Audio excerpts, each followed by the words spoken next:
بسم الله الرحمن الرحيم. معكم أبو معاذ من قناة ابن حميدو.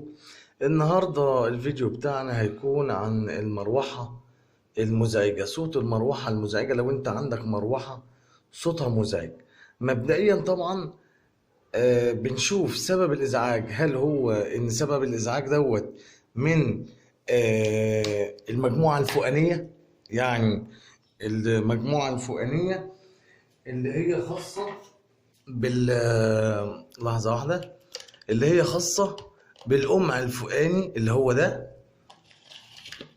اللي هي بتبقى يا إما موضوع الجنش، يا إما تآكل الكاوتشة، يا إما تآكل حامل المروحة. ده بالنسبة للجزء الفوقاني. نقول تاني: يا إما تآكل في الجنش، يا إما الكاوتشة اتاكلت وعايزة تتغير، يا إما حامل المروحة حصل فيه تآكل بينه ما بين الجنش نتيجة تآكل الكاوتش. ده جزء من أو سبب من الأسباب. يا إما هنا أهو، هنا كده زي ما انتوا شايفين كده حضراتكم،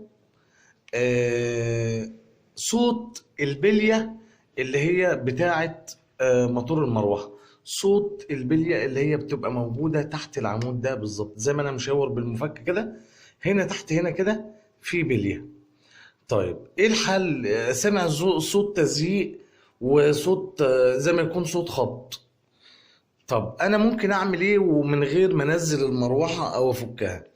عندي حل من الاتنين: يبعت اجيب قطعه شحم، حته شحم من عند اي ميكانيكي، آه، شويه زيت، تمام، وابتدي احطهم في المكان ده، يعني المكان بتاع الاكس ده. يا اما ابعت اجيب كيس فازلين متوفر في اي صيدليه، في اي محل هتلاقي نفس الكيس دوت. ده فازلين، فازلين طب ده، تمام. الفازلين دوت انا ممكن احل محل الشحم لحد ما ايه، ربنا يكرمني ويوسع عليا واجيب لي حته شحم احطها للمروحه. طب انا دلوقتي طبعا اللي فتح الموضوع ان الاخ ابو نور قال لي انا عندي صوت المروحه مزعج وعايز اشوف له حل. طب ما تنزل لنا فيديو يا ابو معاذ على موضوع صوت المروحه المزعج. فانا طبعا رغبه وتلبيه لطلب الاخوه المشتركين وغير المشتركين، انا لو اي حد بعت لي وفي اي مشكله وانا اقدر احل او اقدر اشوف صرفه باقل تكلفه، طبعا مش هتاخر. انا كده بشحم او بحط الفازلين على الاكس اللي هو تحتيه البليه.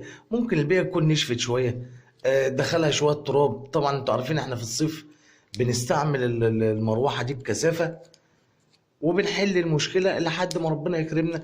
عرفنا ننزل المروحه بننزلها، ما عرفناش نجيب حته شحم ونحطها، تمام، باقل التكاليف. انا كده حطيت الفازلين، عايز ازود فازلين تاني مفيش مشكله. الفازلين معايا اهو، كيس، كل كيس يعني مش هيجيب جنيه، يعني كيس كله بنص جنيه، بيحل مطرح او محل الشحم. لو انا مش عايز اكلف نفسي واروح اشتري ايه شحم، انا جبت الفازلين اهو، اعتبرت نفسي ان انا ما عنديش الشحم والشحم هيبهدلني، انا حطيت الفازلين. ادي الفازلين الطب اهو، هيحل محل الشحم وهيقلل وهينهي خالص، مش هيقلل بقى، هينهي خالص على موضوع صوت المروحة المزعج. وطبعا كل عام وانتم بخير. اتمنى ان الفيديو لو عجبك تعمل شير للفيديو، تعمل سبسكرايب للقناة، ولو عندك اي تعليقات اكتب لنا في الديسكريبشن تحت، انا برد على كل التعليقات على قد ما ربنا يقدرني طبعا، بس ما بسيبش تعليق الا غير لما برد عليه. اتمنى يا رب يكون الفيديو واضح. وكل عام وانتم بخير. كان معكم ابو معاذ من قناة ابن حميد، والسلام عليكم ورحمة الله.